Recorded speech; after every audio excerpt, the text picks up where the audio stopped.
The Duke and Duchess of Sussex inaugurate a new online site today that most of us will never have occasion to visit. A good thing, it turns out. Jane Pauley talks with Meghan and Harry about their undertaking and the reasons behind it. On a brilliant summer day near Santa Barbara last week, a group of friends got together. This was not your typical receiving line. Hi! The Duke and Duchess of Sussex, better known as Harry and Meghan, are definitely big huggers.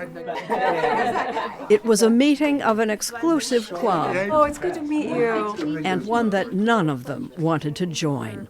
Most of the parents here have lost a child, directly or indirectly, as a result of exposure to online social media. Harry and Meghan are trying to give them, and parents like them, some place to turn for help. It's called the Parents Network, in association with the couple's charitable Archwell Foundation, and officially launches today. I'm so happy you're here. Thank you. Meghan herself knows a thing or two about online bullying. And how do you do? And of course, her husband Harry is no stranger to that either, or to unspeakable grief. The central topic is the loss that these families have suffered. Stories that need to be shared because the parents who are listening who have not suffered a loss think that they couldn't. But they could.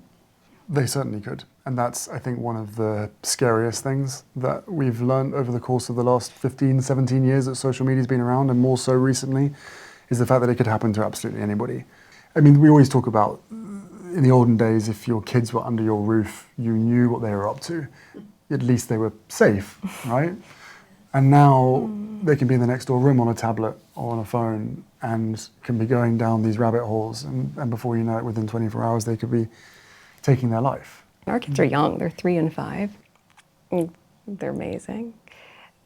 But all you want to do as parents is protect them. And so as we can see what's happening in the online space, we know that there's a lot of work to be done there, and we're just happy to be able to be a part of you change hope for good. That when your children ask for help, someone is there to give it. If you know how to help. Thank you. At this point, we've got to the stage where almost every parent needs to be a first responder.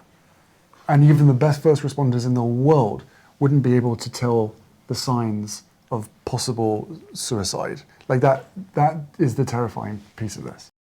You can't tell this story to everybody. People don't understand. It's something Donna and Chris Dolly know all too well. Their 17-year-old son, CJ, died from suicide after what they believe was depression fueled by social media use. But your son had a demon in his bedroom. Yeah. I think so, yeah. Yes. We had no idea what happened to our son. He had a beautiful car. He worked and did that. He had a job he liked. Sisters but, that loved him, parents that adored him. Yes. And he was happy. He was a happy kid.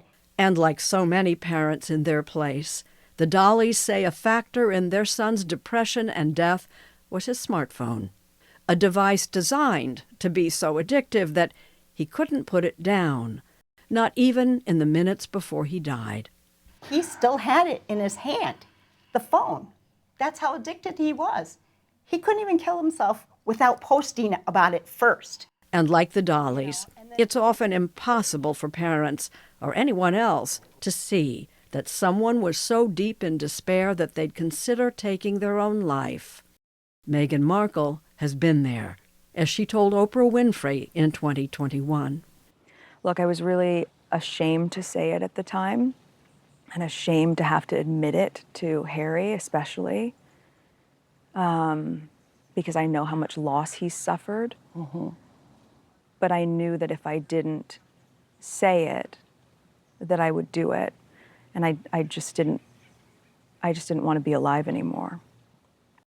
You had an experience that connects you to these families. And I see you touch your husband's hand in just the way I knew that you would be looking after each other if I went places. But the connection that you have with people is they know you you had suffered too, personally. Contemplating killing yourself is what suicidal ideation was. And I'm dancing around this because I can see you're uncomfortable with my even going there. Do you?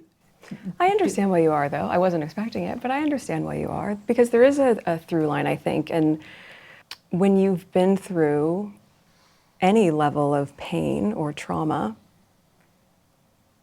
I believe part of our healing journey, certainly part of mine, is being able to be really open about it. And I haven't really scraped the surface on my experience, but I do think that I would never want someone else to feel that way. And I would never want someone else to be making those sort of plans, and I would never want someone else to not be believed. So if me voicing what I have overcome will save someone, or asks or encourage someone in their life to really genuinely check in on them and not assume that the appearance is good so everything's okay, then that's worth it. I'll take a hit for that. What is a circle? This in-person gathering was just for the launch. The Parents Network will meet mostly online.